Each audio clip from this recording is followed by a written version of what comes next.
গত নভেম্বরে যুদ্ধবিরতির পর শনিবার প্রথমবারের মতো লেবানন থেকে ইসরায়েল রকেট হামলা চালানো হয়। এর জবাবে ইসরায়েল দক্ষিণ লেবাননে হিজবুল্লাহ নিয়ন্ত্রিত এলাকায় ৪ মাসের মধ্যে সবচেয়ে ভয়াবহ বিমান হামলা চালায়। ইসরায়েলের সেনাবাহিনী জানায় তারা হিজবুল্লাহর রকেট লঞ্চার ও একটি কমান্ডো সেন্টারে হামলা চালিয়েছে। লেবাননের স্বাস্থ্য মন্ত্রণালয় জানিয়েছে ইসরায়েলি হামলায় এক শিশুসহ ২ জন নিহত ও ৮ জন আহত হয়েছেন।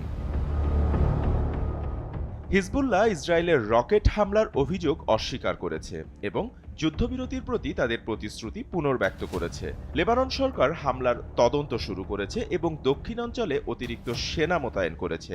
বিবিসি একে যুদ্ধবিরতির পর সবচেয়ে ভয়াবহ সংঘর্ষ বলে উল্লেখ করেছে। SA TV digital.